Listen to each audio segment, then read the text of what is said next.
Mesdames et messieurs de la presse, bonsoir, une très bonne année à tous. J'espère qu'au 6e jour de la nouvelle année, vous célébrez vos proches les débuts de l'année 2005 et que 2005 sera pour vous chaque jour de santé, de prospérité. Nous sommes donc heureux de vous retrouver pour ce premier exercice de redevabilité de l'année 2025 pour parler d'un problème dont on a déjà parlé ici il y a quelques semaines avec le vice-premier ministre, ministre de l'Intérieur. Ce soir, nous voulons parler de la urbain qui a été l'une des questions abordées par le président de la République dans son discours sur l'état de la nation. Nous voulons faire un focus sur le volet judiciaire. Nous parlons devant le professionnel. Vous savez donc et vous avez vu qu'il y a eu plusieurs procès en flagrance qui ont été diffusés sur les antennes de la télévision nationale et dans la foulée il y a eu des condamnés et une dizaine d'entre eux a été transférée dans des prisons de haute sécurité à Ngenga dans le Zouzoum au Congo central. Et ce soir avec le ministre d'État, ministre de la Justice, nous voulons parler de fond en comble de ce qui est fait au niveau de la justice, au-delà de tout ce qui s'est raconté, de tout ce qui s'est dit. Avec le ministre de la Justice, nous allons faire le point de comment fonctionne la justice spécifiquement pour ce qui concerne cette question du banditisme urbain. Monsieur le ministre d'État, meilleur, bonsoir. Merci. Bonsoir, monsieur le porte-parole du gouvernement. Merci de vous associer dans le premier exercice de redevabilité qu'on aurait pu avoir depuis quelques semaines déjà pour nous parler de la lutte contre le banditisme urbain. Mais déjà, dans ce qu'on entend, il y a diminution des cas de ce phénomène dans la province de Kinshasa. Quel est le précédent que vous pouvez faire aujourd'hui du volet tenu par le ministre de l'Intérieur et sur votre volet, est-ce que nous en sommes? Bon, je tiens à vous remercier, monsieur le ministre, des paroles du gouvernement, Patrick Mouyaya. Je présente avant tout me lever à toute la population congolaise pour l'année qui commence, 2025. Il faut dire que la problématique de l'insécurité urbaine a les Congolaises et Congolais et que l'Estra suprême a plus d'une instruction au ministre, ministre intérieur, au vice-premier ministre, ministre de la Défense et au ministre d'État, ministre de la Justice pour pouvoir envisager de mécanismes d'endiguer ce phénomène. Opérationnel qui nous permet de lutter efficacement contre ce phénomène de banditisme urbain. Nous avons dû lancer l'opération Zéro Kuluna aux côtés de l'opération Ndobo. L'opération Ndobo qui se passe à la première phase par le ministère de l'Intérieur qui arrête, met à la disposition de la justice. En ce moment-là, nous intervenons dans le cadre de l'opération Zéro Kuluna. En réalité, c'est une seule opération, mais qui se passe en deux phases. Donc la première phase, c'est Ndobo, la deuxième phase, c'est Zéro Kuluna. C'est sur l'ensemble du pays. Mais dans un premier temps, nous avons commencé par la ville de Kinshasa, qui est une province. Il faut dire qu'à notre niveau, nous avons pu organiser plus de 11 audiences foraines et plus de 300 Kuluna ont été condamnés. Ça veut dire que ces procès ont été organisés sur la base de l'ordonnance loi sur la répression des infractions flagrantes pour évidemment permettre de faciliter la sécurité. Tous les droits des justiciables ont été évidemment garantis, y compris le droit au double degré des juridictions. Donc les droits à la défense, le droit au double degré des juridictions, tous ces droits ont été garantis. Droit également à se faire assister par des avocats ou encore des défenseurs judiciaires. Tous ces droits ont été reconnus aux justiciables. Il faut dire que de ces 300 condamnés, Nous avons jusqu'ici opéré les transfèrements des plus ou moins 127 en 3 vagues. La première vague a été transférée à la prison de haute sécurité de Louzoumou dans le Congo central. Les 2 dernières vagues ont été transférées à la prison de haute sécurité des Angenga dans la province de la Mongala. Et les autres vagues vont être transférées dans les jours dans d'autres prisons de haute sécurité.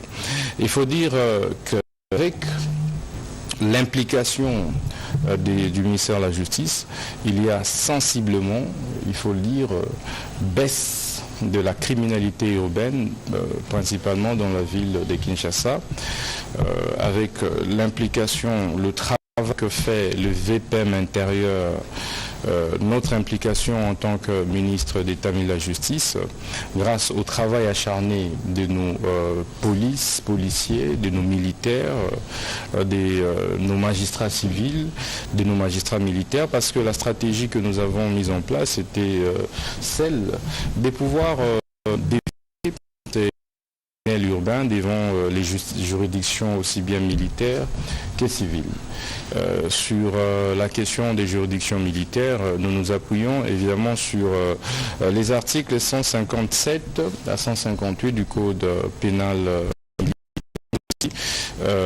les dispositions pertinentes du Code judiciaire militaire, notamment en ce qui concerne l'infraction du terrorisme. Et cela, nous considérons que les actes que posent les Koulouna révèlent ou relèvent évidemment du terrorisme. Et cette infraction est prévue par le Code pénal militaire.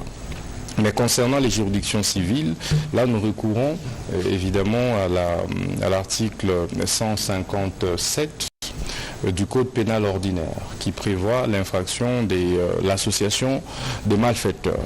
Toutes ces infractions sont punies pour des peines de mort, en tout cas pour ce qui concerne l'association de malfaiteurs.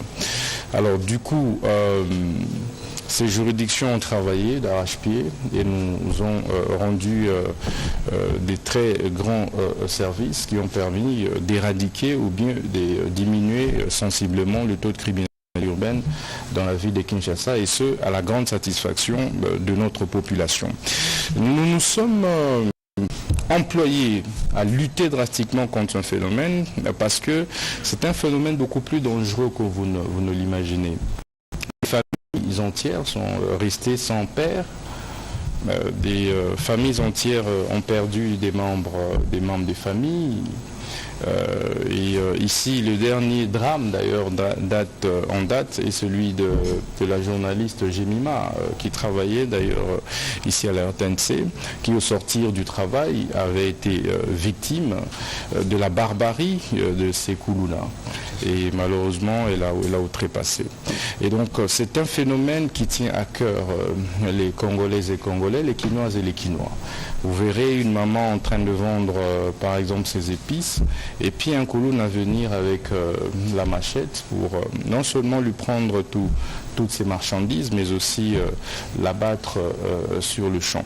Et tout ceci n'a pas évidemment cristallisé un climat de paix et de quiétude, de tranquillité dans la société. Vous savez, nous sommes un pays en guerre, agressé par le Rwanda. Nous ne pouvons pas accepter que nous ayons d'une part l'agression rwandaise dans la partie est du pays, que nos militaires se déploient évidemment à défendre l'intégrité du pays, mais qu'en interne nous puissions faire face à des petites agressions dans nos rues. Évidemment, à des individus qui se considèrent comme étant au-dessus de la loi, qui font la loi, qui prennent en otage pratiquement des quartiers entiers. Et donc voilà un tout petit peu le bilan que nous pouvons jusqu'ici laisser. La clarification à apporter ici, c'est de dire que de tout temps, la problématique de la lutte contre la criminalité urbaine a toujours été prise en charge, aussi bien par le ministère de l'Intérieur que le ministère de la Justice. Vous voyez, l'actuel ministre français de la Justice, je crois que l'une de ses priorités, lorsqu'il a pris ses fonctions, c'était, entre autres, de lutter contre le banditisme urbain aux côtés du ministre de l'Intérieur. Monsieur le ministre, il y a quand même une précision qu'il faut apporter avant que nous puissions les questions de journalistes. C'est le ton c'est la fermeté. Très bien. Et on ne va pas s'épargner de l'exécution de la peine de mort. Très bien. Vous en avez beaucoup parlé. Cela suscite beaucoup de réactions de part et d'autre. C'est des mentis, ça rentre dans le cadre de nos engagements, notamment dans le cadre du Conseil national des droits de l'homme à Genève, dont nous sommes membres, et puis pour d'autres, notamment dans la perspective de notre candidature au Conseil de sécurité. Qu'est-ce que vous pouvez dire à ces propos spécifiquement? Alors, monsieur le porte-parole du gouvernement, Patrick Mouyaya, il est important de clarifier une chose. Le ministre d'État, ministre de la Justice et garde des Sceaux de la République, n'a pas inventé la peine de mort. La peine de mort est prévue d'abord dans l'article 5 de notre Code pénal ordinaire. Ensuite, l'article 26 du Code pénal militaire. Et comme vous savez, le Code pénal ordinaire date d'il y a 70 ans, plus de 70 ans, 80 au plus. C'est en 1940 que ce code a été élaboré, bien avant que le ministre de la Justice ne naisse. Il y a eu plusieurs modifications. Le législateur congolais n'a jamais touché à cet article. Le législateur congolais a maintenu la peine de mort. Et lorsque le code pénal militaire est élaboré plusieurs décennies plus tard, vers les années 2000, mais on a maintenu la peine de mort comme sanction.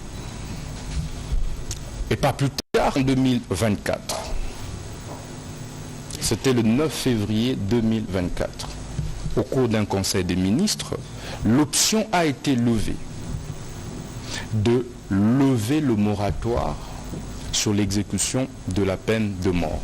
Parce qu'en 2000, sur la base d'une déclaration du conseil des ministres, le gouvernement avait levé l'option de pouvoir prendre un moratoire sur l'exécution de la peine de mort. Moratoire ici veut dire une décision de suspension d'exécution de la peine de mort, donc d'une disposition de la loi.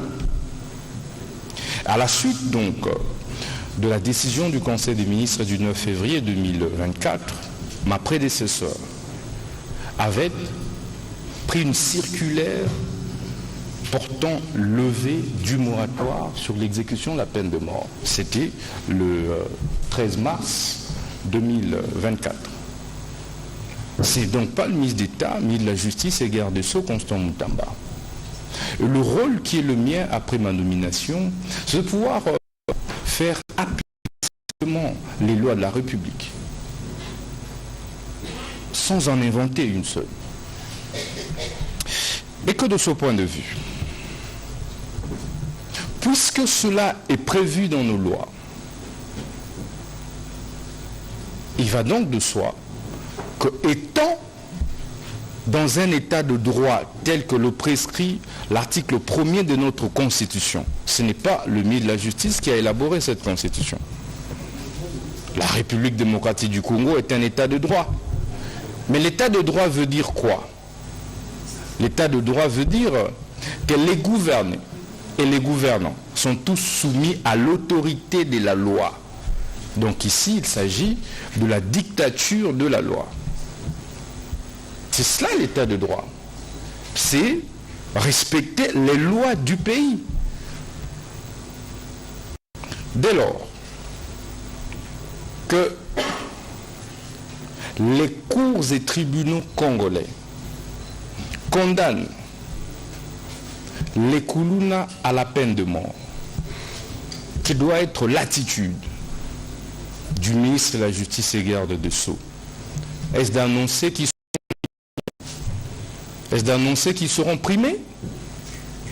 Mais ont-ils été condamnés sur quelle base? Ces Kuluna, et ce n'est pas tous, évidemment, qui sont condamnés à la peine de mort. Je vous informe qu'il y en a qui sont condamnés à des peines d'emprisonnement de 5 ans, de 10 ans, de 2 ans, de 20 ans, selon la gravité des faits.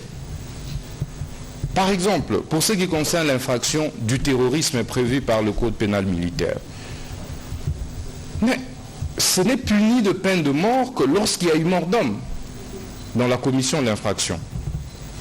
Mais l'infraction, la peine maximale, c'est 20 ans. Donc ici, parmi autant, je vous ai dit que nous avons organisé plus ou moins 11, jusqu'ici, 11 procès en flagrance. Mais il y a eu plusieurs, c'est-à-dire plus de 500 personnes arrêtées comme Koulouna. Certains ont été tout simplement libérés parce que les preuves n'étaient pas établies. Mais ceux qui sont condamnés à la peine de mort,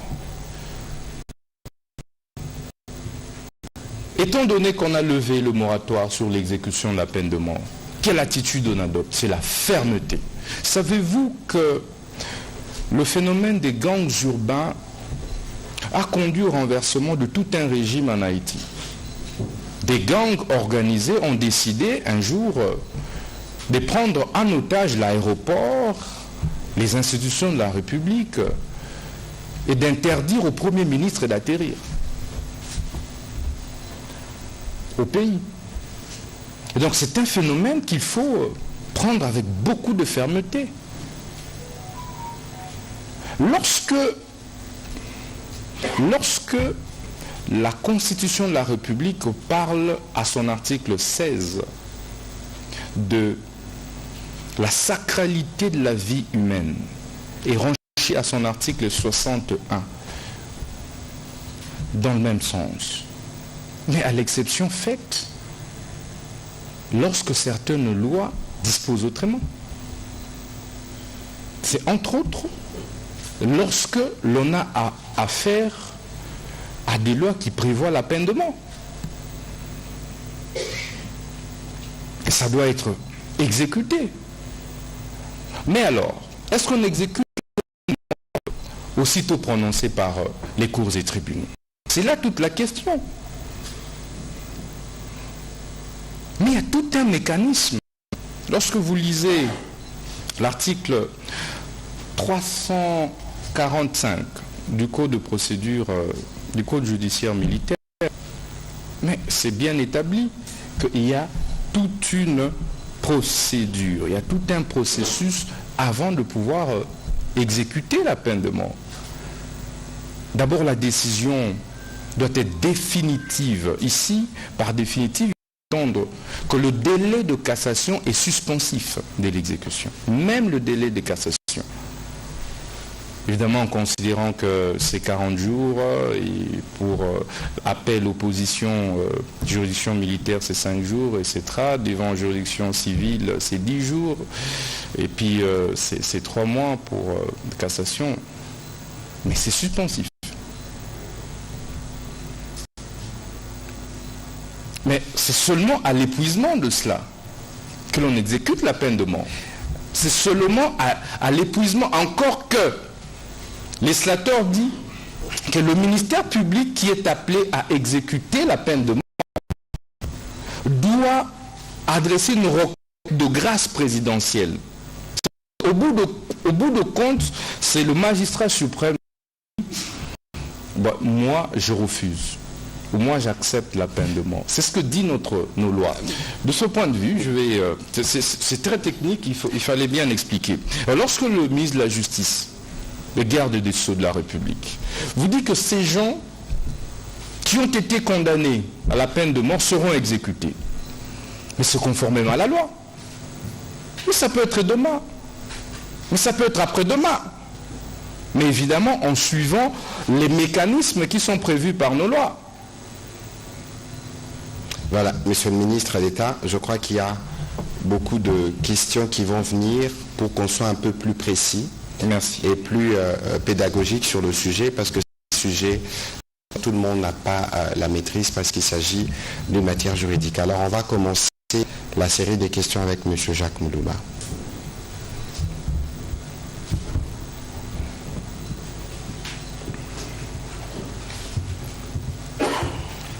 Merci beaucoup, Monsieur le ministre d'État. Nous avons suivi les explications. Est-ce que les Koulouna condamnés qui vont aller à Ngenga et dans d'autres prisons de haute sécurité, est-ce que les conditions carcérales sont réunies pour accueillir un si grand nombre de gens?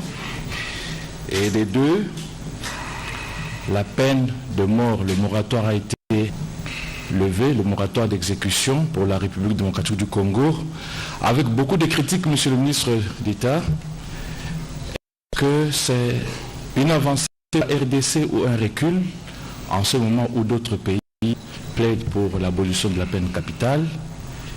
Et le Kuluna, à la longue, on ne peut pas envisager, au lieu de la peine des morts, envisager la prison à perpétuité, par exemple, aussi une forme de punition pour ceux-là. Alors je veux peut-être finir avec une dernière question, toujours dans votre secteur. Quand vous avez vos fonctions, monsieur le ministre d'État, vous étiez adulé par la population. Je me souviens, le jour de la remise reprise, vous êtes venu avec un chien qui symbolisait la rigueur, la fermeté. Et dans cette logique, vous aviez accordé un moratoire aux églises, je crois 60 ou 60, 80, pour se mettre en règle les églises qui fonctionnaient avec les F92. Mais aujourd'hui, le délai est largement dépassé, le moratoire largement expiré, et c'est le silence total, l'émutisme du côté du ministre d'État. Est-ce que c'est un signe de défaite de votre part? Vous avez peur des hommes de Dieu ou qu'est-ce qui se passe? Alors, le ministre d'État va vous répondre, mais j'aimerais refaire 2-3 idées pour que nous puissions rester dans le sujet. Sur cette question de Kuluna, souvenez-vous de ce que le président de la République a dit devant le Congrès. Il y a évidemment une responsabilité des par rapport au devenir de nos jeunes. Je crois que cet après-midi devait y avoir une réunion autour du vice-premier ministre et ministre de l'Intérieur où on devait parler des autres aspects. Évidemment, les aspects des chambres foraines, c'est des aspects en face de la barbarie, de la réponse de l'État, parce que l'État doit répondre. Mais là de ça, il y a une dimension d'encadrement. Pour certains, regardez, aujourd'hui l'hôpital en cours de reconstruction, c'est l'œuvre de certains Kuluna, d'autres. Donc ça veut dire qu'ici, nous faisons un focus sur ce qui concerne les volets judiciaires, mais il ne faut pas ignorer ce qui s'est fait au niveau judiciaire. Il y a un travail d'encadrement qui est fait et que le recours à la justice où la loi doit s'appliquer dans sa globalité telle que dit par le président de la République arrive justement en face de cas des grosses criminalités telles que le ministre était en train de le relever tout à l'heure. Monsieur le secrétaire d'État, quelles sont vos réponses? Alors, je remercie Jacques. Merci pour vos pertinentes questions. S'agissant de la première condition carcérale, évidemment, nous prenons disposition sur instruction du magistrat suprême et de la première ministre pour améliorer et humaniser nos prisons. Donc, nous veillons que des prisonniers nuit dans des bonnes conditions, mais également aient accès au minimum de vie. Je crois que si vous allez aujourd'hui à Makala, vous verrez les travaux des réfections qui se font. Si vous allez dans d'autres prisons, vous allez voir également tout ce qui se passe. J'informe d'ailleurs le peuple congolais du développement de la construction, en tout cas dans les 2 qui suivent, de la grande prison centrale de Kinshasa, au niveau de Maluku. Ça prendra maximum 2 ans. Ce sera une première pour un chef de l'État congolais depuis 60 de pouvoir offrir aux Congolais une prison qui n'a jamais été construite. Toutes les prisons que nous avons héritées de l'époque coloniale. Il y aura une capacité de plus de 20 000 détenus. Comme également qu'à Kisangani, on lance la construction d'une nouvelle grande prison d'une capacité des plus ou moins 10 000 détenus. Nous réhabilitons aussi à la rive gauche de Kisangani. Nous construisons une nouvelle prison en Mbujimayi. Nous sommes en train de construire une nouvelle prison à Bukavu. À Goma, ça avait été fait, mais au niveau de Sake. Bref, nous travaillons pour pouvoir sensiblement améliorer les conditions carcérales de détenus. C'est des prisons de haute sécurité et je n'oublie pas la prison de Boulou à Likassi, sur laquelle nous travaillons déjà. Et donc nous avons opté pour l'approche PPP et ça avance plutôt bien. Et moratoire et tout est avancé. La levée du moratoire. Nous ne devrions pas mimer de l'Occident. Nous ne devrions pas nous complexer de tout ce qui se passe à l'Occident. Lorsque la France supprime la peine de mort, nous aussi nous voulons supprimer. Aux abolitionnistes, rétentionnistes, nous sommes parfois dans des débats stériles qui ne répondent pas aux réalités socio-politico-sécuritaires du pays. Nous sommes un pays en guerre. Nous sommes un pays agressé par le Rwanda. Nous sommes un pays où nous avons des gens qui ont décidé de trahir le pays. Des gens qui ont occupé des grandes fonctions de responsabilité dans ce pays. Qui ont décidé de servir la cause de l'État. Face à cela, vous ne dites pas de l'homme. On ne supprime pas, on abolit la peine de mort pour faire plaisir aux idées des droits de l'homme. Mais c'est pas pour répondre aux impératifs de sécurité du pays. Le rôle de l'État, c'est de pouvoir garantir le minimum de sécurité possible à ses citoyens. C'est cela la théorie de Léviathan de Thomas Hobbes. Le peuple accepte de concéder sa souveraineté. Et l'obligation faite pour le souverain est de pouvoir assurer sa protection. C'est cela notre rôle. Mais si nous levons le moratoire sur la peine de mort, je ne sais pas que l'on puisse parler du recul par rapport à qui et par rapport à quoi. Aux États-Unis d'Amérique, juste aujourd'hui on exécute la peine dans plusieurs États fédérés des États-Unis. Autant qu'il n'y a pas de droit de l'homme aux États-Unis. C'est la première puissance mondiale. C'est la première puissance mondiale. C'est le premier pays de l'Occident. Mais pourquoi quand il s'agit de la RDC, l'on doit chercher des problèmes pour rien? Nous devons nous assumer en tant que régler les problèmes de nos compatriotes, suivant nos réalités. Le phénomène Koulouna, c'est un phénomène réel. En Haïti, pour n'avoir pas pris des mesures drastiques de répression et de dissuasion, on en est arrivé là.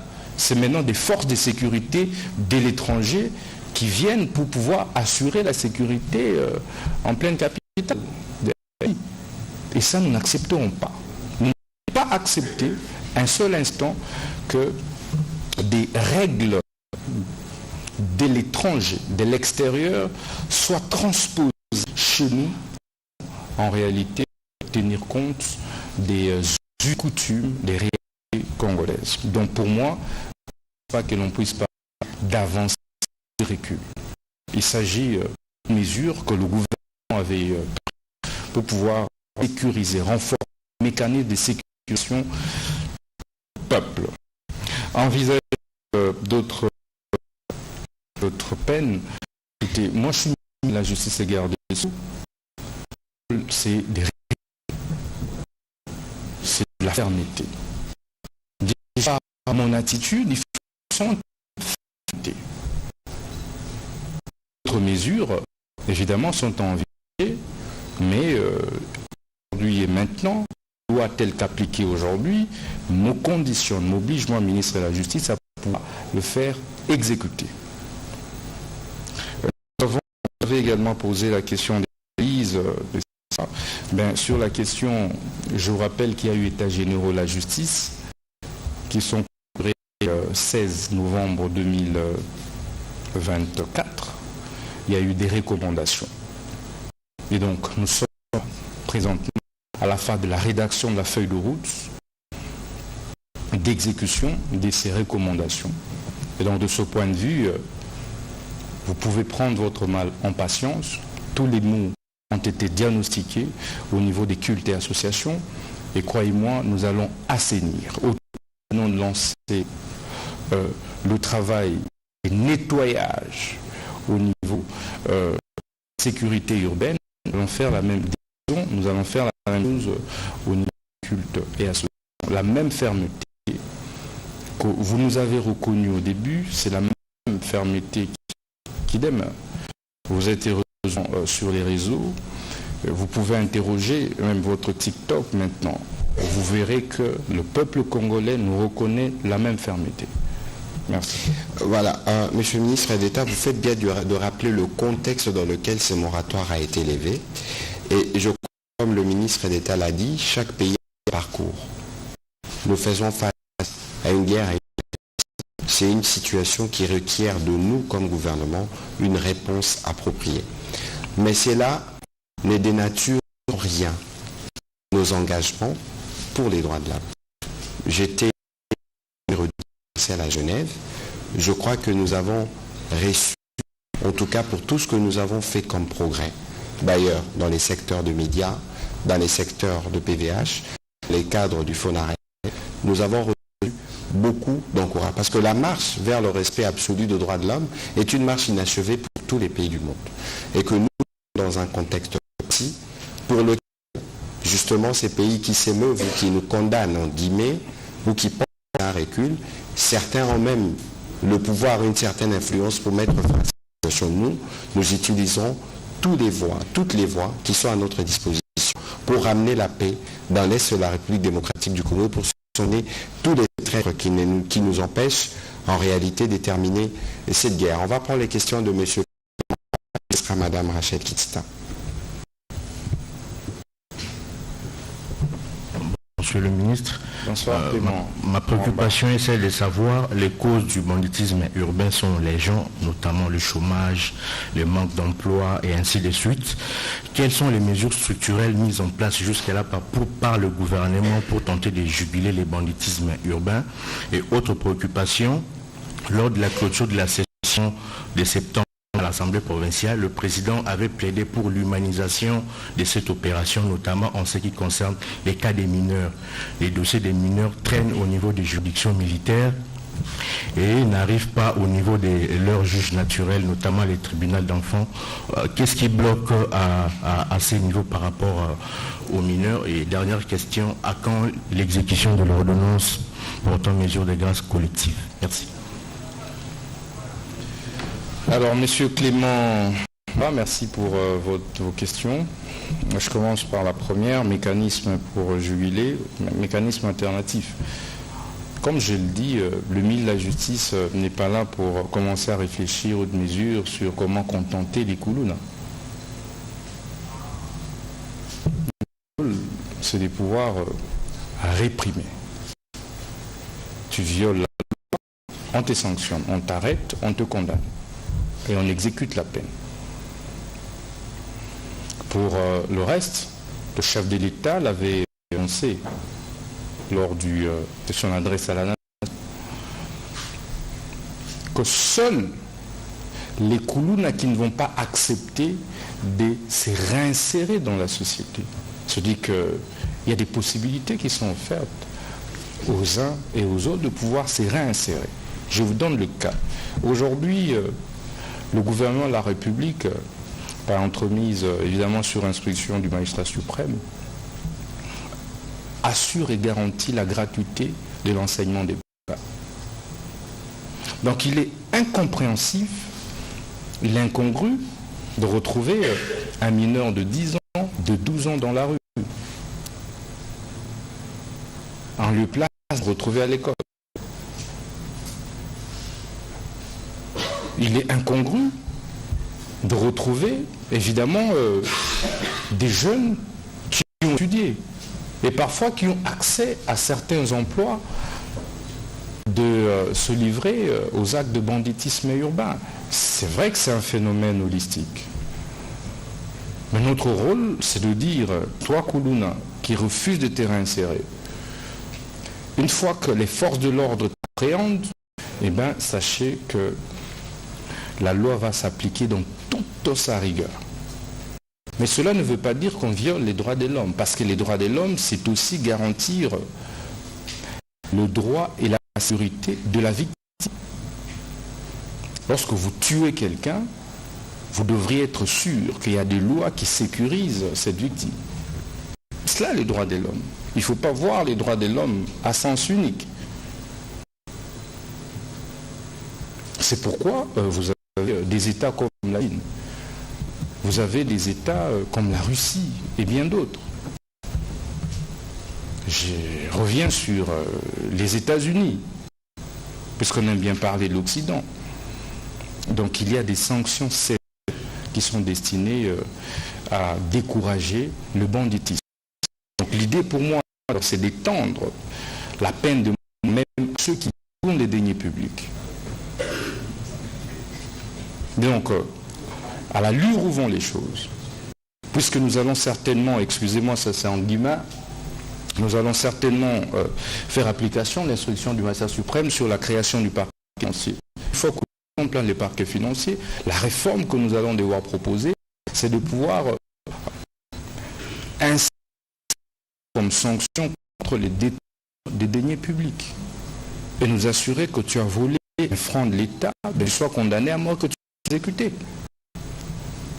Vous allez remarquer qu'à la différence des opérations précédentes, celle-ci est dissuasive parce que nous avons intervenir les mécanismes des sanctions qui sont légaux.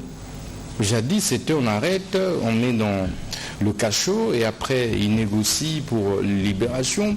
J'étais scandalisé lorsque nous étions en train de convoyer la dernière vague, mais il y a un Koulouna qui a menacé un journaliste devant nous.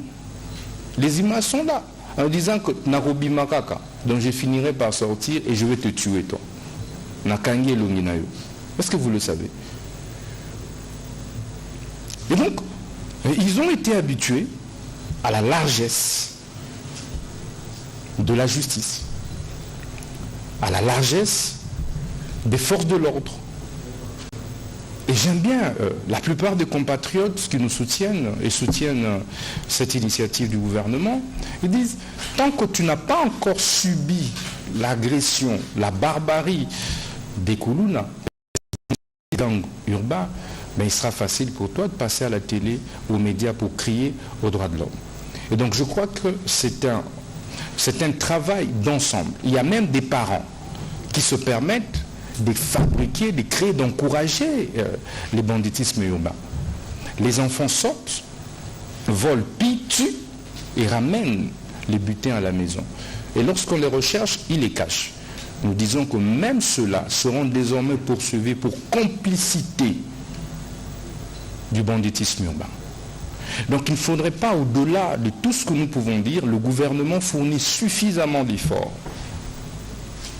Le gouvernement de la République déploie suffisamment de moyens, il faut le dire, pour pouvoir encadrer les jeunes. Mais savez-vous qu'il y a aussi suffisamment de manipulation et infiltration?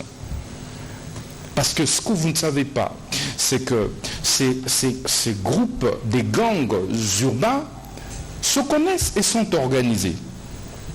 Donc il suffit avec l'agression que nous avons à l'est du pays, que ces voyous qui nous agressent puissent nous infiltrer, recruter quelques responsables de ces gangs. On revient un bon matin, la ville est prise en otage par des gangs. Et ça, nous n'allons pas accepter. Parce qu'il s'agit de l'intégrité de notre pays, il s'agit de la souveraineté de notre pays. Nous allons devoir la défendre jusqu'au bout. Vous avez parlé, M. Mwamba, de mécanismes alternatifs. Nous en avons parlé de mineurs. Nous construisons, comme je vous ai dit, des nouvelles prisons.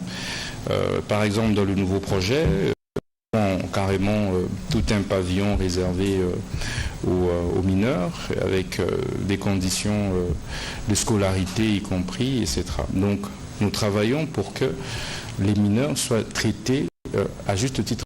Mais une question, une interrogation. Vous savez, un mineur de 17 ans, un mineur de 17 ans qui tue toute une famille, quel sort lui réserver? Un mineur de 17 ans. Ça veut dire qu'un enfant qui a moins de 18 ans, mais qui débarque chez vous et tue votre parent à coups de machette. Vous faites de cet enfant. Entre ces mineurs qui a tué votre parent et un majeur qui a volé peut-être une poule, qui en principe devrait bénéficier de la clémence de l'État. C'est pourquoi moi je pense qu'au-delà de tout, il faut bien apprécier les cas. Ça c'est ma conviction personnelle. Quand nous avons été emballés, et nous devons nous regarder en face, quelles sont les réalités de notre société et légiférer en fonction de cela. C'est de cette façon que nous allons sortir notre pays. Nous allons développer notre pays. Plutôt que quand en France on dit non, à 17 ans l'enfant est mineur, ici aussi oui, à 17 ans l'enfant est mineur. Ce mimétisme nous a détruits. Mais je conviens avec vous qu'à 10 ans, on doit être à l'école. À 11 ans, l'enfant doit être à l'école et le chef de l'État nous avait instruit là-dessus, la première ministre également, et vous verrez que dans la politique du désengorgement, nous faisons en sorte que les mineurs, en tout cas pour peu que nous sachions, puissent être mis à la disposition de leurs familles respectives. Donc voilà ce que je peux dire à ce stade concernant... Voilà, on va prendre les questions de Madame Rachel Kitita. Concernant la grâce présidentielle Mamba, Son Excellence Monsieur le Président de la République a signé en date du 31 décembre 2024 une ordonnance portant mesures de grâce collective. Dans cette ordonnance, il importe d'indiquer les 3 mesures qui ont été prises. La première, c'est la remise de peine. En tout cas pour des compatriotes qui ont été condamnés à moins de 5 ans de servitude pénale. 2, c'est la réduction de peine de 5 ans. En tout cas pour les peines restant encore à courir. Et enfin, c'est la commutation de peine. Et de toutes ces mesures, nous sommes en train de travailler. Il y a l'article 5 qui donne les exceptions à toutes ces mesures. Qui ne peut pas bénéficier de ces mesures? C'est entre autres les cas des viols, des violences sexuelles, des détournements de deniers publics, atteinte à la sûreté de l'État et bien d'autres, enfin blanchiment de capitaux, etc. Le ministre de la Justice, qui a été chargé par le magistrat suprême pour exécuter cette ordonnance, s'est immédiatement mis à travailler sur la problématique, sur l'exécution de cette ordonnance. Parce que ça s'exécute automatiquement. La décision du magistrat suprême s'exécute. Nous n'allons pas attendre. Nous avons mis en place une commission nationale que j'ai signé cet arrêté aujourd'hui. Et nous avons mis en place des commissions provinciales pour travailler au niveau de province. Et le délai maximum pour libérer les éligibles à la grâce présidentielle est de 3 semaines. Et donc, d'ici au plus tard la fin de cette semaine, nous allons déployer des équipes mixtes au niveau de toutes les provinces pour pouvoir s'assurer de ceux qui sont réellement éligibles et ceux qui ne sont pas. Et surtout, veiller qu'il n'y ait pas monnayage. Qu'il n'y ait pas monnayage de la grâce présidentielle ou des libérations. Et tous ceux qui vont se retrouver dans un cas de corruption monnayage seront sévèrement sanctionnés. Et donc, je peux rassurer les Congolais que l'ordonnance présidentielle par nos soins sera scrupuleusement, promptement exécutée, au plus tard la fin de ce mois de janvier 2021. Voilà, Madame Rachel Kitzer.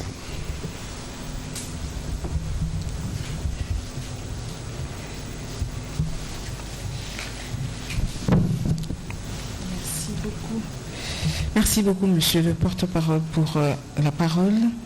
Des petites questions, d'abord au ministre d'État, ministre de la Justice. Si l'objectif est de lutter contre le banditisme urbain, l'efficacité résidera aussi dans la synchronisation des efforts pour lutter contre cette criminalité à travers la capitale. Mais l'opinion a l'impression que vous, ministère de la Justice, et le ministère de l'Intérieur n'évoluent pas sur la même longueur d'onde, puisque vous avez l'opération Zéro Kuluna, ainsi de l'autre côté au ministère de l'Intérieur, c'est l'opération Ndobo. Et on ne vous voit pas beaucoup ensemble pour montrer à l'opinion nationale, vous synchronisez vos efforts pour lutter contre le banditisme urbain. Pourquoi ? Autre question, c'est une autre opinion. On pense que dans un état de droit, un ministre de la Justice n'a pas le droit de participer à des audiences, puisque ça apparaîtrait comme une pression que vous mettez sur le juge pour pouvoir condamner les personnes qui sont jugées. Que répondez-vous à cette opinion qui pense ainsi? À la question des enfants mineurs, certains parlent d'une violation de leurs droits fondamentaux. C'est-à-dire que ces enfants ne devraient pas être incarcérés, plutôt mis dans un endroit avant le jugement, mais là, ils sont déjà incarcérés et ça s'apparente à une violation de leurs droits fondamentaux. Que répondez-vous à cette question? Et si vous le permettez, je vais faire... Ça va faire la quatrième s'il question. vous plaît. La deuxième vague, la nomination de 2500 magistrats, où est-ce qu'on en est? Et une question porte-parole du gouvernement. Aujourd'hui, situation sécuritaire oblige, quand on suit les médias internationaux, on a l'impression que la RDC s'acheminera peut-être dans les jours à venir vers une négociation entre les M23. Est-ce que le narratif en interne et à l'externe dit la même chose, puisqu'on a l'impression de suivre deux points de vue différents, des analyses différentes des médias nationaux et internationaux? Vous, en tant que porte-parole du gouvernement qui prêchez le changement de narratif, quel est votre point de vue quand vous écoutez de l'extérieur ce qui se dit de la situation sécuritaire en RDC par les médias internationaux? Voilà, madame, merci pour vos multiples questions. Je veux commencer par celle-là avant que le ministre d'État ne réagisse. D'abord, il y a un grand travail à faire sur la perception de la République démocratique du Congo. Et c'est justement parce qu'il y a cette perception négative que nous communiquons de manière très régulière pour dire ce que nous faisons et ne pas laisser dire aux autres ce que nous ne faisons pas. Ce matin, nous avons, je ne dirais pas frôlé un incident, mais c'était déjà un incident. Un média international a rapporté qu'en République démocratique du Congo, on avait exécuté 120 Kuluna et qu'on s'apprêtait à en exécuter 57. Tout le monde y a cru. Tout le monde y a cru. Le ministre d'État, ministre de la Justice, et très vite lui-même, il a démenti. Et ces médias, pour ne pas les citer, Association de presse, a eu l'honnêteté de rectifier ce qui a été dit. Alors, il faut faire attention dans la démarche, parce que nous parlons justement du banditisme urbain, de la nécessité pour nous de restaurer cet état de droit dans la dimension contraignante. Parce que le ministre d'État vous a dit tout à l'heure qu'il y a un parcours entre le prononcé et l'exécution. Le ministre d'État vous a dit ici aussi qu'il y a des peines de 2 ans, de 5 ans, mais il y a un focus parce que il y a comme toujours, on est toujours friand d'avoir des nouvelles qui permettent de noircir un peu plus ou de raconter les Congos sous un prisme négatif. Ça, c'est un premier point sur lequel il faut qu'on s'accorde. Mais maintenant, pour ce qui concerne la couverture. Alors, nous nous suivons. Et ce matin, j'ai fait changer des papiers des médias internationaux. Parce que malheureusement, je ne voudrais pas les citer, parce que malheureusement, notamment pour ce qui concerne vous savez, nous parlons ici, nous sommes dans une guerre. Dans une guerre, vous pouvez perdre des batailles. Mais vous ne perdez pas la guerre pour autant.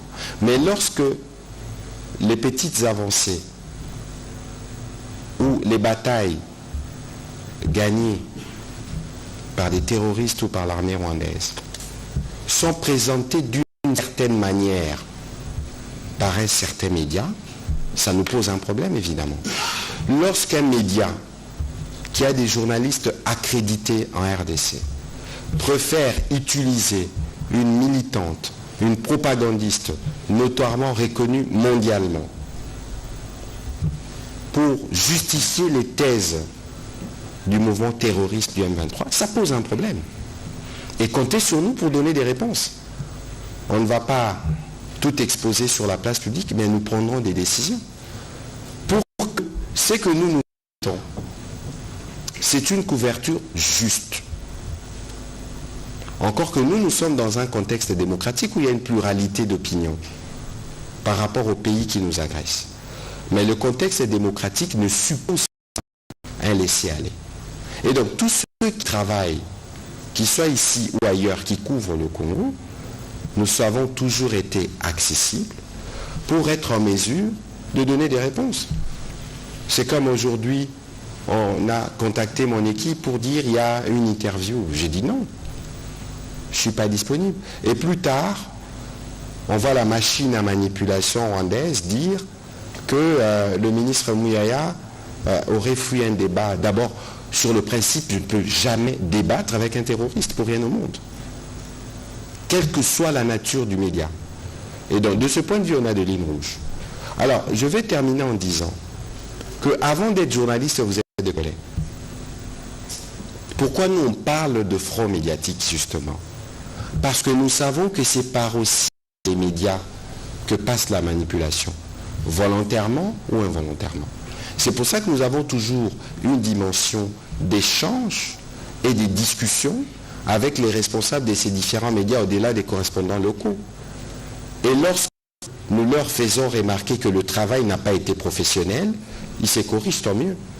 Mais lorsqu'on fait remarquer et on ne voit pas de correction arriver ou d'amendement arriver, on prend des décisions. Et parce qu'il est hors des questions qu'il y ait des médias qui sont censés être sans parti pris, contribuent à la propagation ou à la promotion d'une entité terroriste qui est reconnue mondialement et du reste sous sanction.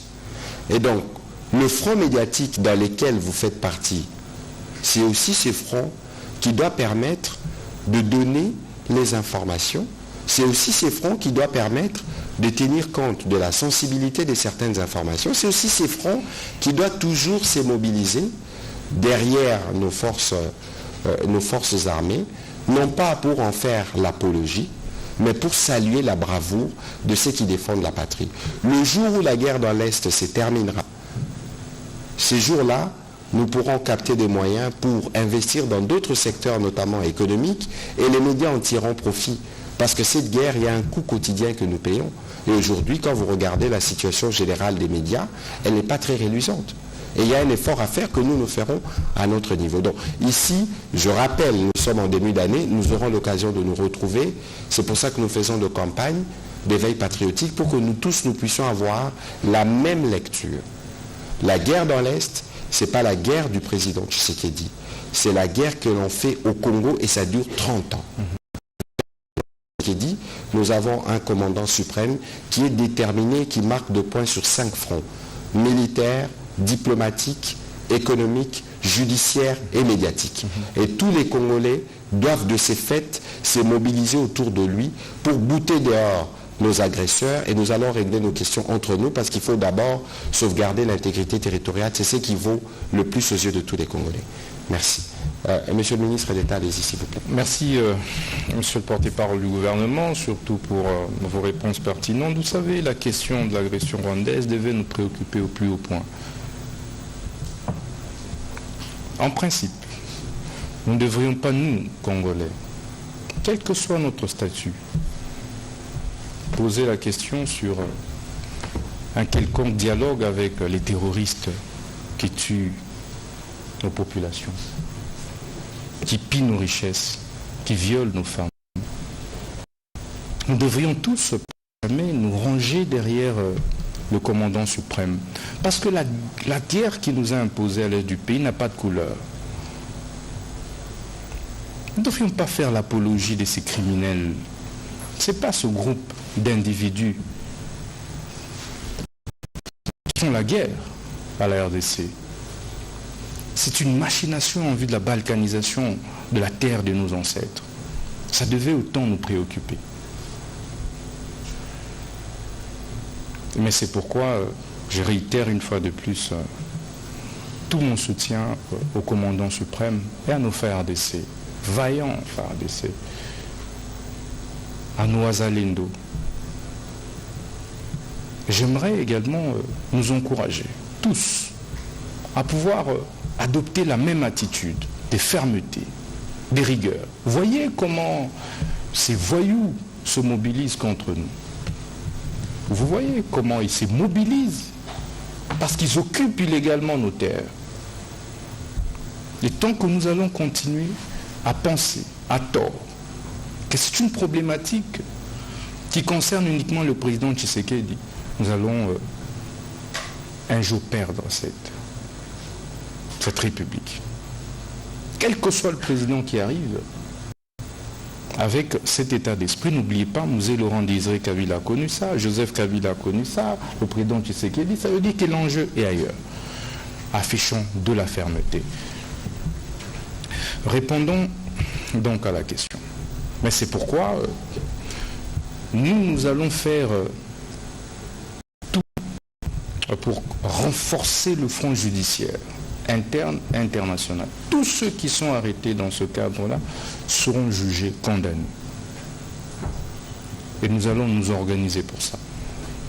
Tous ceux qui sont ici à Kinshasa, qui servent de relais avec ceux qui sont au Rwanda, seront appréhendés, jugés et condamnés.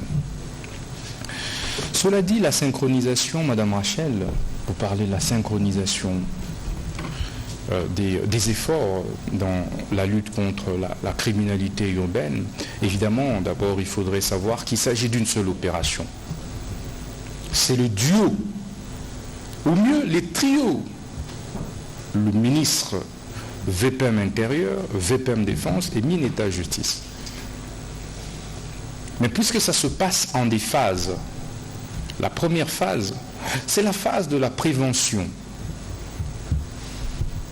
Et la deuxième phase, au mieux la seconde, est la phase de la répression. Ce qui fait que lorsque la police intervient en tant qu'ordre public, agent d'ordre public, le ministre de la Justice ne peut pas s'afficher. Le ministre de la Justice s'affiche à partir du moment où la police intervient comme police judiciaire. Parce que bras séculier de la justice. C'est là qu'intervient la justice. Et que de ce point de vue, l'intérieur peut ou n'est pas se présenter à une audience foraine. Donc l'opération Ndobo qui est lancée par le gouvernement de la République à travers le ministre de l'Intérieur, le VPM Intérieur, ainsi que Zéro Kuluna, qui est porté par le ministère de la Justice, en fait, en réalité, ça constitue une seule phase. Pour preuve, nous avons des réunions et le gouvernement est hiérarchisé. Lorsque ces réunions se tiennent, on les tient au niveau du ministère de l'Intérieur. Et donc nous harmonisons toutes ces actions pour pouvoir les rendre efficaces. Mais c'est pourquoi aujourd'hui il y a diminution sensible de la criminalité urbaine. Ce n'est pas par les efforts de seul Mineta-Justice. Non. C'est par les efforts aussi bien du ministère de l'Intérieur, du ministère de la Justice, du ministère de la Défense, du ministère de la Communication. Vous n'imaginez pas combien c'est dissuasif lorsque ces audiences foraines sont diffusées en direct sur la RTNC, sur la télévision, la chaîne nationale. Et c'est ici l'occasion de remercier mon collègue, ministre de la Communication et Médias, pour sa promptitude et son accompagnement. Parce que cette action sans accompagnement médiatique, sans accompagnement de la population, en réalité, ne produirait pas les effets qu'elle produit aujourd'hui. Donc nous avons réussi à synchroniser ces actions. C'est pour ça qu'aujourd'hui, vous pouvez véhiculer votre micro-baladeur à travers la ville de Kinshasa pour vous rendre compte évidemment que les effets sont plus que parlants, sont palpables. Les Quinoises et les Quinois ont pour une première fois passé des moments de festivité en toute tranquillité. Parce que des membres du gouvernement, ministre intérieur, défense, communication, justice, la police nationale, le général Kilimba Limba qui a abattu un grand travail, nos forces de l'ordre qui ont abattu également un grand travail, RDC, ont abattu un grand travail pour que nous puissions en arriver là. État de droit, participation du ministre de la Justice, etc. Vous savez, comme je l'ai dit, on ne construit pas la nation à travers des concepts creux. Respect de ceci, respect de cela, il faut ceci, il faut cela. On tourne autour des concepts. Quand on tue, on ne parle pas état de droit. Quand on tue Jemima. Mais quand le ministre de la Justice, qui est en fait, en réalité, le patron de la justice, active l'organisation d'une audience foraine et y participe comme non seulement ministre, mais d'abord et avant tout comme citoyen, parce que ces audiences sont publiques. Et cette publicité exclut-elle le ministre de la Justice? Mais non. L'indépendance ici du juge, c'est lorsqu'il est dans sa fonction de dire le droit. C'est pas pour rien que je vous ai dit, parmi tous ceux des Kouloun arrêtés, il y en a qui ont été acquittés. Et tous n'ont pas été condamnés à la même peine. Donc la présence du ministre de la Justice, c'est pour évidemment se rendre compte par moment des difficultés rencontrées sur le terrain pour pouvoir faire rapport au gouvernement et améliorer. Peut-être que ça peut aussi être la violation du droit de la défense. Et le rôle du ministre, c'est de pouvoir veiller sur tout ça. Violation des droits de mineurs, parce qu'incarcérés, etc. Non, les mineurs, en réalité, ne peuvent pas être emprisonnés. C'est ce que dit la loi de 2010 sur la protection de l'enfant. Les enfants en conflit avec la loi, il y a un mécanisme pour pouvoir les rééduquer.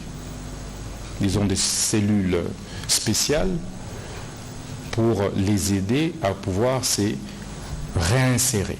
C'est pourquoi ils ont aussi un juge spécial. Donc dire qu'en RDC on viole les droits de mineurs, je pense que ce n'est pas vrai. Il y a des tribunaux pour enfants et ces juges font bien leur travail. Dans la plupart des cas, lorsque au niveau de nos juridictions, on identifie, et ça passe d'ailleurs en direct sur le national, que tel présumé auteur d'une infraction, ça veut dire prévenu, inculpé, lorsqu'on se rend compte qu'il est mineur, généralement, on le met à la disposition de son juge naturel. Donc les juridictions ordinaires ne jugent jamais les mineurs dans notre société. 2500 magistrats, nous allons nous y atteler. Évidemment, c'est la responsabilité du gouvernement de pouvoir recruter le personnel judiciaire, y compris les magistrats. Le chef de l'État, et c'est une première, il y a de cela 2 ans, lancé les recrutements des 5000 magistrats. Les 2500 qui étaient dans un premier temps identifiés ont commencé à prester. Et maintenant, nous travaillons pour que les 2500 autres puissent commencer. Parce qu'il y a un sérieux problème de carence des magistrats, surtout dans les juridictions de l'intérieur du pays. Et ce problème est pris en compte et pris à bras par le gouvernement de la République à travers notre ministère pour que les 2500 autres magistrats puissent commencer.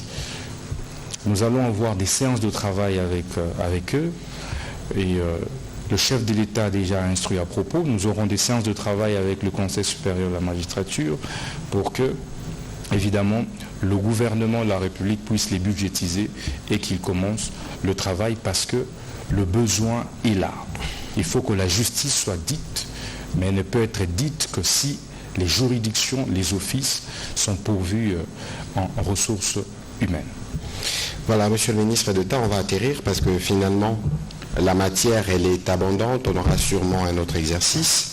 Alors, on aura une question à Lingala de monsieur Peguine Sassa, mais bien avant, on va prendre rapidement 2-3 questions en série. Mais on n'a pas posé, je veux revenir dessus. Allez-y, s'il vous plaît. Mais la question sur les transfèrements, on n'a pas fini. Je pensais que quelqu'un me posait cette question-là. On a le transfèrement.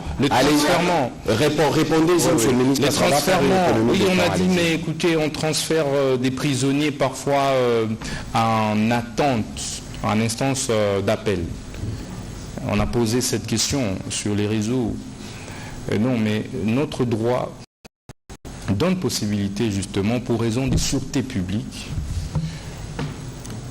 que des prisonniers soient transférés dans une prison, dans une maison carcérale, loin de leur milieu d'arrestation.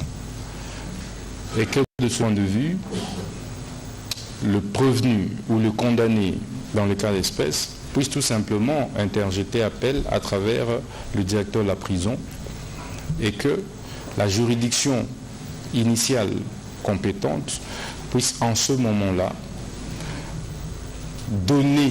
transférer sa compétence à la juridiction du ressort où le condamné est... C'est-à-dire que concrètement, pour ceux qui sont partis dans la Mongala à Ngenga, c'est possible que les juridictions de l'Issala soient compétentes. Alors, monsieur le ministre, il y a une question qui est arrivée justement dans la série. Comment vous traitez les cas de débordement lorsque vous interpellez? Est-ce qu'il n'y a pas eu des cas où c'était des innocents qui ont été pris dans la foulée parce que c'est une opération de masse? Est-ce que vous avez des cas où certaines victimes peuvent être des victimes entre guillemets, des cas de vol ou d'extorsion pendant les opérations? C'est la question de M. Oscar Mbal. En effet, les procédures se font en toute transparence et dans le respect strict des droits des prévenus. Donc en tout cas, le droit de la défense est garanti. Et ce qui fait que les juges arrive toujours à détecter que tel a plutôt été innocemment appréhendé et ordonne la relaxation. Donc, au-delà de la fermeté, au-delà de la nécessité de donner une réponse, parce qu'il y avait beaucoup de plaintes sur le phénomène Koulouna, toutes les procédures judiciaires sont scrupuleusement respectées. En effet, très suivies. Et c'est cela la différence avec les opérations antérieures de lutte contre les banditismes urbains. Parce que rappelez-vous, il y a eu plusieurs opérations avant nous. Mais nous assurons, en tout cas, que ce soit les condamnés en tout cas les condamnés qui puissent être transférés dans les prisons. Monsieur le ministre, on va prendre 2 questions, une en Swahili et une en Lingala pour terminer. On commence par la question de Béléchi et on termine par monsieur Peggy Sassa.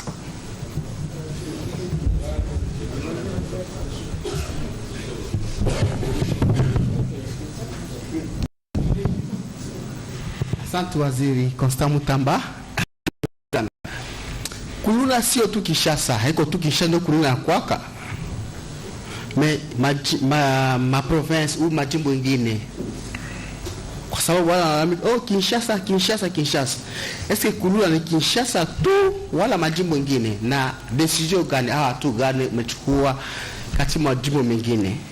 Na swali ni kwamba kuna baadhi kuna batu bengine c'est pas un secret, j'étais à l'auditorat,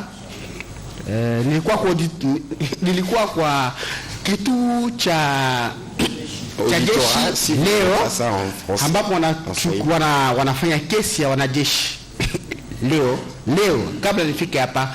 Kuna baadhi na kuna wenzangu ambao wadogo wao waliwachukua, walikuwa barabarani, walikuwa barabara wanasimama, inda sawa tu wanasemaka inda wanamchukua na mfunga.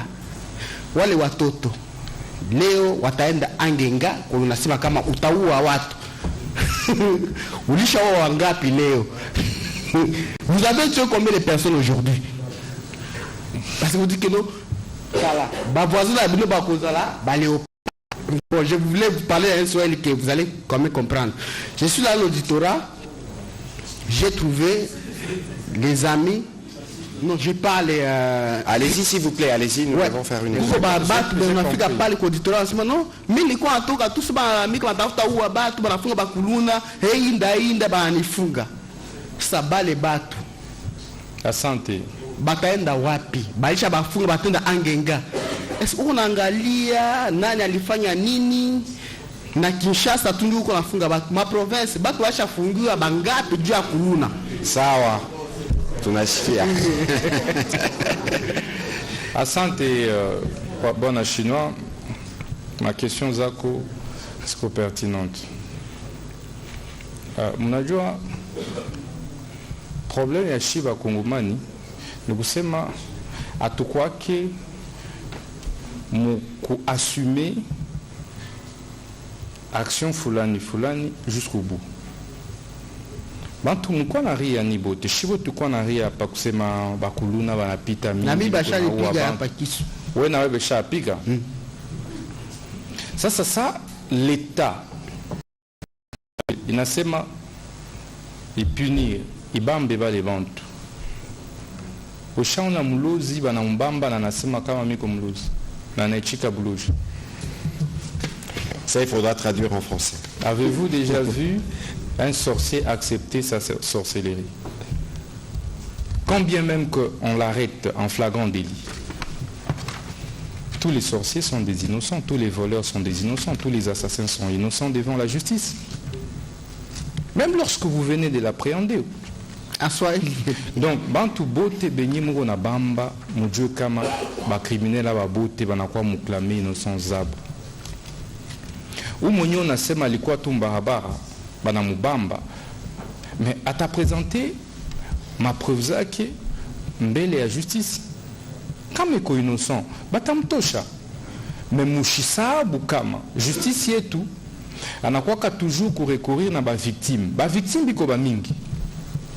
Donc mu phase ya instruction abakuwa mukondane muntu mpaka hivi tunakuwa na hii tuko naita instruction préjuridictionnelle. D'abord inaanjaka mu niveau ya police inatuma ku parquet ou bien auditorat kule nako banafanya instruction yabo kisha auditorat ou bien parquet na niveau ya juridiction compétente tribunal soit des garnisons soit paix ou bien grande instance ou bien mon cours, ça dépend. Kule nako ninakwaka ibanaitaka instruction juridictionnelle. Imo nafuata mu ma TV ko RTNC na pitaka en direct, il est banaitaka instruction juridictionnelle mbele ya juge. Donc mutu mwenye bana mubamba iko na wakati yake yote, kuluna mwenye bana mubamba iko na wakati yote na maetape za mingi juu approuver kusema mimi niko innocent. kusema kufika kwa juge akukondane inafaa kupitisha ka wakati kamuda, donc mtu atamoya abamukondane alors kiko innocent. Kuluna bote benye biko na bamba iko ba véritable kuluna. Alors ministre wa justice awa ke muntu ko question moins importante. Rôle ya ministre de la justice aiko kubeba kisu. Le rôle du ministre de la justice n'est pas de tuer. C'est ce que je veux dire. La loi ne me donne pas le pouvoir de tuer quelqu'un. Donc, loi yetu kwa kunipatia madaraka ya kuua mtu. Nasikilizana en tant que ministre de la justice. Loi iko na prévoir peine de mort. Kusema kama weye uliua mtu fulani banakubamba en tant que kuluna, en tant que bandit maibobo par exemple, batakukondane à mort, genre kukuwa, mais iko na processus, iko na maetape za mingi juu bakuwe. Haiko mie mtu mwenye ko na superviser exécution ya kukufa yako banamwitaka ministère public. Yenjo iko chargé ya kuexécuter pas juge. Nous veillons tout kusema loi iko respecter. Na ministre de la justice rôle yake ni kugérer ma amigo makasho. Kama bana kubamba tunasema non dangereux. Pour cause de sûreté publique, kama tunabatia mu makala batafa fujo batatoka gishiko mu centre ville. Gishiko ba grand criminel benye bana utiliser makisu bisu bana utiliser ma arme fulani ma macheti nasema ata inafaa kubatuma angenga.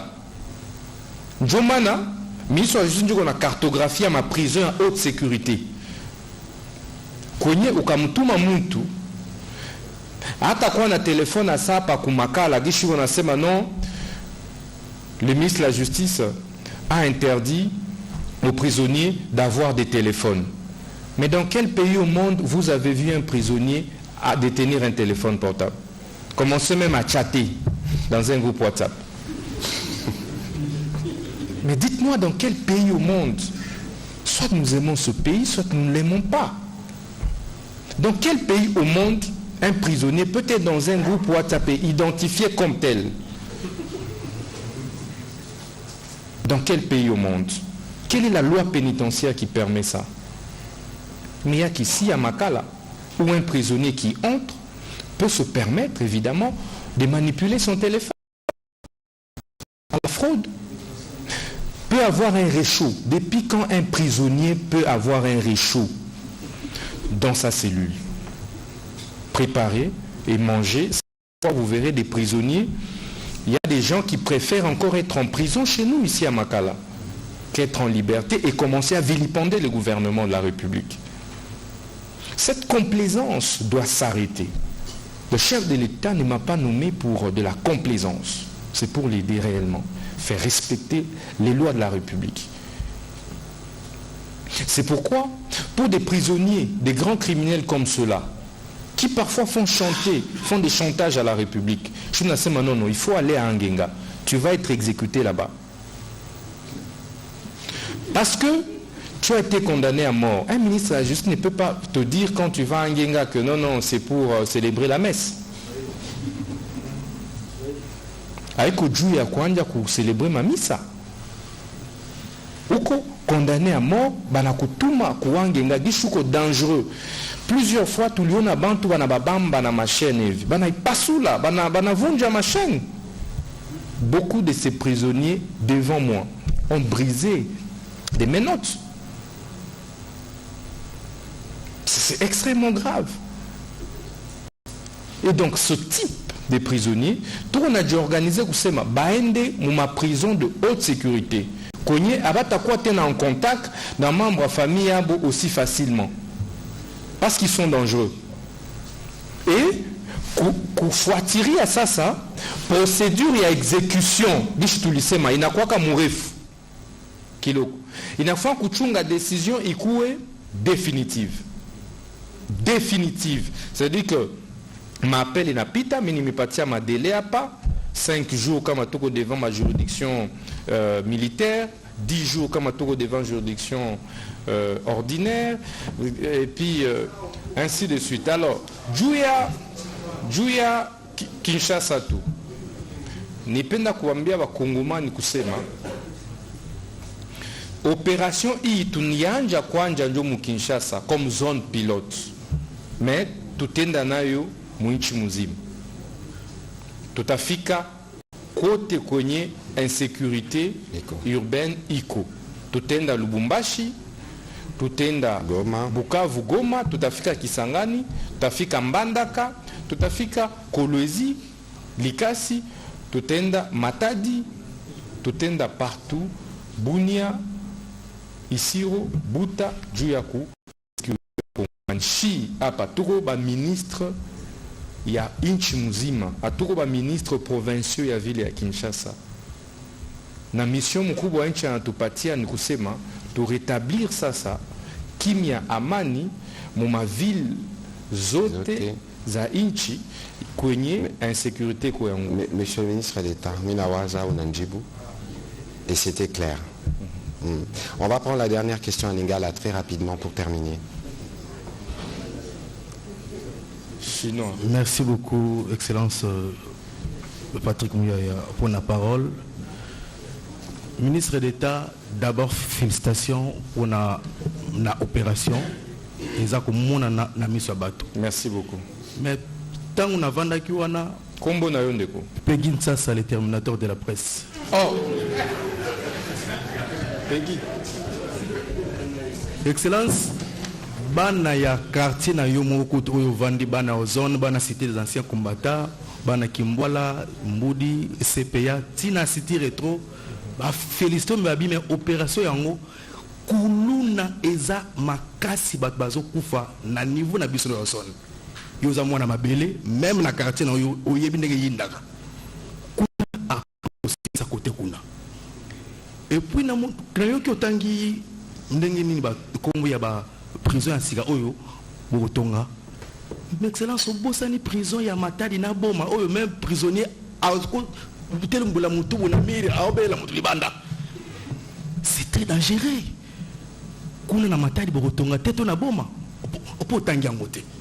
Voilà. Et puis ministre Patrick Mouyaya, pardon de question pour nayo. Ils ont polémique, ils ont question. Depuis au coma ministre peut porter parole au gouvernement. Et là qu'on est au salité oyo na yomoko en tant que ministre il y a communication et médias, peut porter parole, il y a gouvernement. Pourquoi on a posé ces questions? Les politiciens, quand ils briefing aux ACOP, et comme il y a une polémique dans les réseaux sociaux, il y a en tant que ministre, et là on est salité. Il y a Liboso, ah, biso tout ça la polémique. Au moment où les a pas si mingi, parce que sur Otali, la télévision,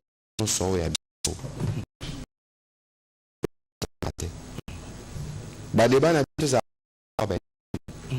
ah Mouyaya mutamba est-ce que nasuko kotonga mboka kotangi ko ba Mouyaya okyo bano finga banda tongo midi poko alobi ba Rwandais basala ngo tous les jours na batunyo so tous les jours basala nga ku ba caricature et longolanga komonanga et le côté yango to interpeller rabino yo lobby terminator de la presse mais kasi bo terminer ma pratique oyo débat à malongé zaté le lobby solaire pour le baka président Félix Antoine Tshisekedi botala nanu na bato nyonso po opposition ils a rappelé mission constitutionnelle ya bato na rôle constitutionnel au ba opposa bazanango leur biso to lobby gratuité de l'enseignement bango alternative nini on va proposer combien de fois aussi boka ba opposa ba e ba lobby stratégie ya président Tshisekedi eza malamu te. Débat na bango ya akani. Ah, président lobi to kanisa makambo constitution et sécurité na bato bakufa. Bango nyonso babito ke kokanga makuna. Mais eza na oka kokanisa. Commission ko salama. Sikoyo bino bapandisango responsabilité na bino eza nini parce que balobaka bino boza quatrième pouvoir. Est-ce que pouvoir na bino bosale la rango ndenge longo bani? Parce que c'est facile à repliquer bino bino moko bapandisango. Parce que ya touro yo ngape na kosala ba droit na nga batu nsusu na yo ki ba okende makala. Na porter plainte pour nous appeler citoyens, tous appeler, tous aboyer, tous rappeler na baonero ya biso n'importe qui qui la mkate na tongo parce que ba PC micro a kanisi a commis na niveau oyo a koki ko vilipender travail à batu basala pendant 20 ans 30 ans. Ozomona bino ba pandisango responsabilité na bino yango wana. L'air ba congolais balanda ka bino. Ba congolais est-ce que ba yekolaka. Na briefing awa ministre de la Justice Abineti, professeur à droit, a expliqué constitution, code pénal, code militaire. Ba ministre eloko to salango pour na pédagogie. Mokonzi amboka ye moko pa ya po biso contrairement na ba gouvernement liboso. Jamais bozala na gouvernement oyo boza na possibilité à kosolola na ba konzi neti oyo. Peu exercice c'est ça la ezui.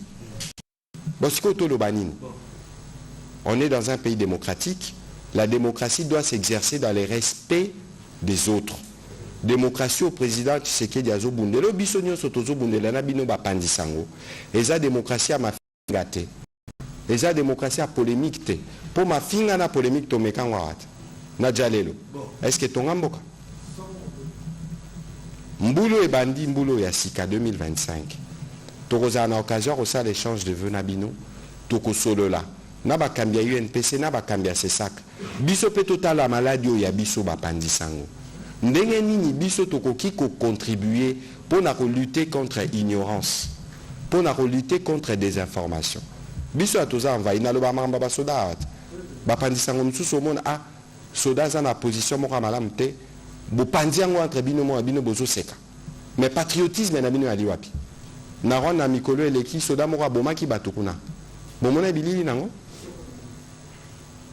responsabilité na bino bo asumango ndenge biso toza ko assumer biso pe biso tozo ya ko yanola na mituna na bino so bandio tu na bino mituna na musala bosala bolo ba biso to ba panzango batuna biso te kasi bosala musala malamu. Monsieur le ministre d'État, allez-y s'il vous plaît. Pour terminer. Merci beaucoup Ndego Patrick. Nazo remercie notre ministre de la Communication. Merci Peggy pour la mituna na yo. Alors, Nalinga a félicité Patrick Mouyaya, Excellence Patrick Mouyaya, ministre de la Communication, P-Média, porte-parole au gouvernement.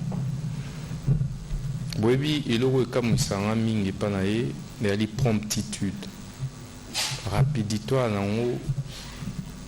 il y a qu'au servir. Bah, membre du gouvernement Nyuso, sur le plan de la communication. Dans le bâté pour Etaza Awa. Ma efficacité a mis balé, mais déjà initiative. Oui, bien que Motonio soit à la makasi na communication. Motonio soit égolaté. Mais Aïda va te belé, va communiquer en public. Il y a facilité. Donc, au lieu de là, un débat creux autour de bateau, individu, il faut encourager des bonnes œuvres, de bonnes actions. Nabiloko ya bakuluna. Mokolo nga na lobela raye, ceux na obeli ata na tongo ya lobi nono, audience moro ezali, foraine, nanjili. Je me rappelle, il y a 3 semaines, il fallait que kota penda côté yaba Kingasani, Yasuka. Ami mobilisa, RTNC a mobilisé DGR. Moutuka RTNC d'ailleurs, Izinda, Nabasable. Ça, ce n'est pas donné. sans kosenga bino eloko, sans kosala koima etc. Donc nazolo bango en tant qu'acteur politique et membre du gouvernement, vous avez la chance bino ba journaliste d'avoir Excellence Patrick Moya comme ministre de la communication et médias, et nous, gouvernement, c'est une chance. Lelo, il y a une opportunité. Nous avons communiqué sur ce qui s'est passé. Mais, ça a tellement éveillé que non, Nandenge, intox et ça les mis à niveau à AP, il faut clarifier. Et vous n'imaginez pas le rôle, impact et émission OYO sur population, sur Batonios. Il faut dire que RTNC, depuis un temps, journaliste, il y a même une loi, sur la liberté de la presse. Tant où AP et Kosela Kinga Makambulelo, j'ai juste recouru à la loi Mouyaya sur la liberté de la presse, et on peut démentir na bango. Je crois qu'il faut encourager ça. Mais Bissoba Congolais, ce beau non, le ministre de la Justice a excellé. Mikolo, il y a un ministre intérieur, Bundisa, Bilo, Bakulu, Nana Makasi. Le ministre de la Justice, bref, ça décourage l'élan patriotique. Sengeli doit encourager ceux qui servent réellement le pays. Bref. Bon, naza ministre ya Ozonte, naza ministre national. Donc ce qu'il faut faire, heureusement que l'obé en haut, bisoto ba ministre oté mokonzi anomé et puis au Kimi quartier au na Gombe. Tété. Donc to vanda to tigala tilelo na place oyo nomination écoutée d'abiso.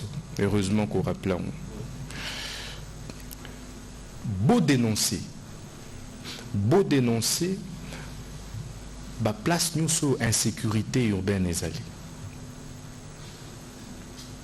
Et pas la police, topé directement la justice. To directement au niveau du ministère de la communication, ko informer biso et force de l'ordre, OPJ, ko kita, ko kanga batu, pe ko juger bango en flagrance. Tout ça totalement disponible pour rassurer la population. Était aussi l'Isakuluna awana kinawa. Ministre Yasuka Kasiba Boti. Parce que Kuluna Zaneti Shegete. Shega Zana Balabala Kuluna Bimarananda.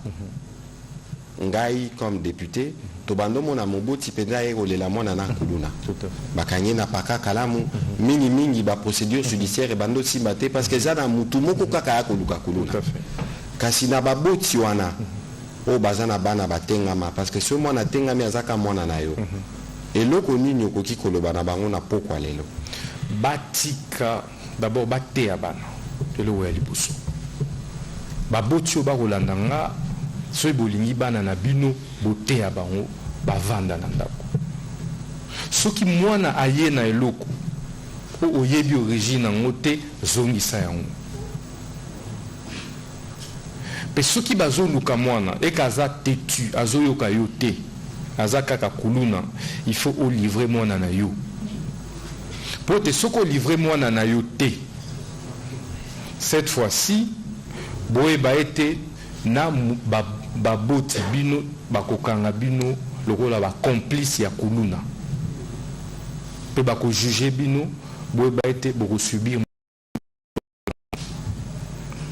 Nazo insister baboti nyoso oyo bakozala ba complice ya bakuluno bako dénoncer bakuluna te topé bako dissuader bango te justice ekokanga bango police ekokanga bango bako juger bango lokola makambo ya prison ndemo lobeli yango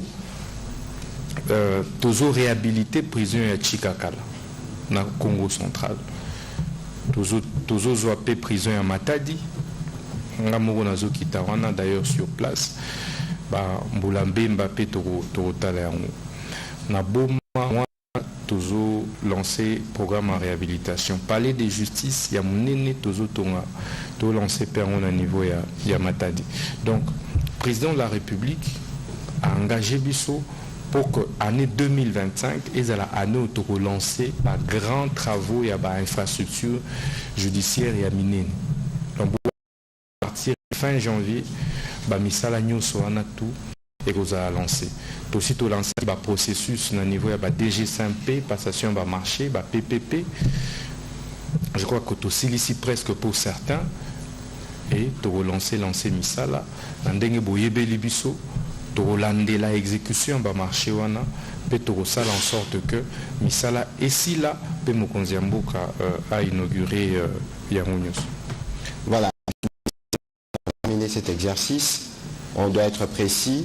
Contrairement à ce qui avait été propagé ce matin, il n'y a pas eu d'exécution des Koulouna et la peine de mort est une mesure de droit, une sentence par rapport à la nature des faits qui sont portés devant les tribunaux, mais que cela répond à une procédure. En effet.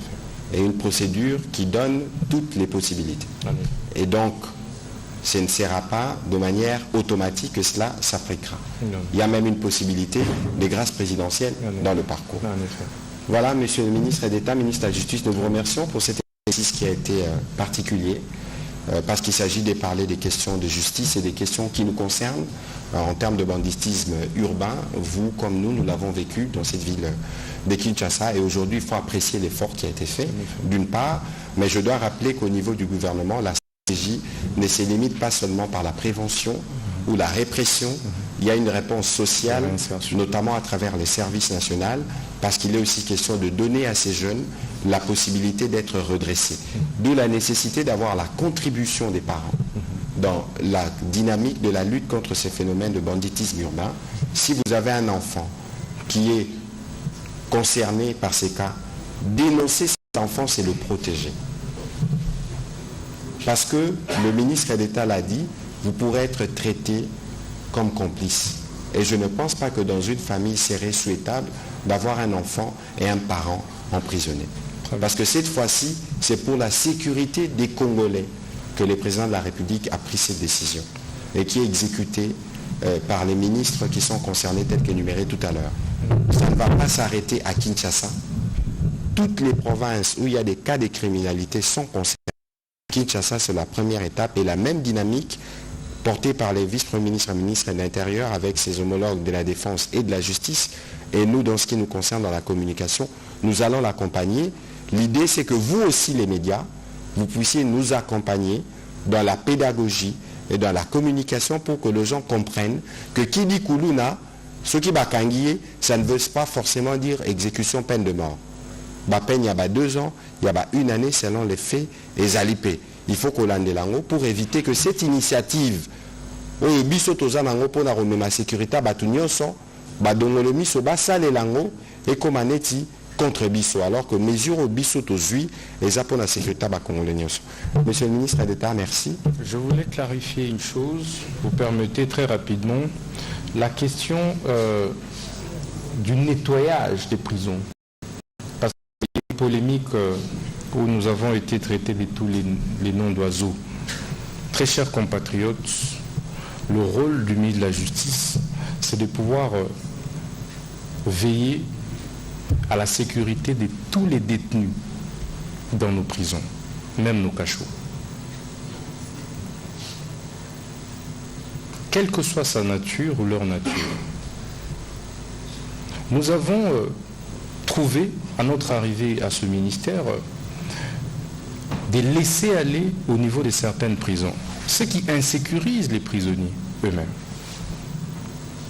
Dans une prison centrale, la première prison pratiquement de notre pays, où vous avez des grands prisonniers, où vous avez des gens qui ont fait le nom dans ce pays, qui y sont incarcérés.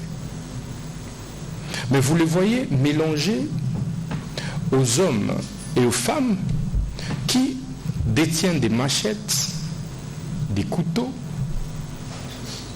qui détiennent toute forme d'armes blanches. Des réchauds, des téléphones, n'en parlons pas. Ça n'existe nulle part au monde. Et nous n'avons pas été nommés ministres de la Justice par le chef d'État abuser. C'est pour réformer, c'est pour redresser. C'est cela notre rôle. J'informe donc le peuple congolais que plus rien ne se fera comme avant. Nous allons nettoyer systématiquement toutes nos prisons, tant il est vrai que nous lançons la politique de construction des nouvelles prisons, afin d'améliorer les conditions de détention de nos prisonniers. Savez-vous que par exemple pour Makala, à notre arrivée au ministère, nous avons trouvé plus de 16 000 détenus. Plus de 16 000 détenus au mois de juin 2024. Et en décembre 2024, aujourd'hui, nous en sommes à 8 000. Voyez-vous les efforts que nous avons fournis pour désengorger systématiquement la prison de Makala, où maintenant, on n'enregistre plus des morts comme ce fut le cas avant. Et je veux vous informer que c'est à cause de la volonté politique et de l'ambition dictée par la ferme volonté de servir, d'exécuter l'action du magistrat suprême. Nous n'allons plus tolérer qu'un prisonnier puisse faire le commerce dans la prison. Un prisonnier détienne son téléphone. La prison est un lieu d'éducation. C'est aussi pour se rééduquer. Mais lorsque vous entrez en prison, vous trouvez que des prisonniers, ils pensent avoir encore plus de droits dans la prison que lorsqu'ils sont en liberté, il y a un problème. Et donc, toute la rumeur que vous avez entendue, selon laquelle le ministre de la Justice est passé en prison de Makala à 5 heures du matin pour s'attaquer à un individu, c'est faux et archi-faux. Que ce soit le chef de l'État, que ce soit la première ministre, que ce soit moi, ministre de la Justice, nous n'avons pas des prisonniers personnels. Pour preuve, le chef de l'État vient de signer une ordonnance de grâce présidentielle qui est impersonnelle. Monsieur le ministre, donc, on prendra rendez-vous pour un deuxième. Je chute par là parce que c'est important de clarifier. Je voudrais rappeler que la prison n'est pas un lieu. Heureusement que nous sommes devant les journalistes, parce que ce sont les journalistes qui ont tweeté. Il existe ce qu'on appelle la loi pénitentiaire, les règlements pénitentiaires. Ça n'autorise pas à un prisonnier de préparer, d'avoir les réchauds. Vous imaginez qu'un prisonnier des réchauds et que ça explose un jour. Vous allez traiter le ministre de la Justice d'incapable, le gouvernement d'incapable, n'avoir pas sécurisé les prisonniers. Vous imaginez qu'il y ait altercation et que tout le monde a sa machette, a son couteau. Vous imaginez les conséquences de cela en prison, en considérant qu'il y a parfois des débiles mentaux dans la prison. Comment vous pouvez aussi tweeter en disant que le ministre de la Justice a interdit aux prisonniers d'utiliser des réchauds? Le gouvernement de la République met des moyens pour nourrir les prisonniers. C'est pourquoi vous voyez qu'il y a de la calmie. Nous n'allons plus tolérer la complaisance. Un prisonnier n'est pas là pour pouvoir utiliser un téléphone, avoir des couteaux, faire entrer du chanvre, faire entrer tout ce que vous savez. Désormais, c'est la rigueur. C'est pourquoi nous avons procédé aux nouvelles mises en place dans toutes les prisons. Et c'est en cours encore. Et nous allons afficher de la fermeté dans le cadre de notre politique de nettoyage de toutes les prisons. Et j'aimerais que les peuples congolais, que les journalistes qui sont devant nous puissent accompagner cette politique-là. C'est pour la protection des prisonniers. Parce que si un venait à mourir, on dira que le président Tshisekedi a tué un prisonnier. Vous n'allez pas dire que vous avez les prisonniers là à laisser faire qu'il y ait un autre prisonnier qui fasse entrer un couteau dans la prison.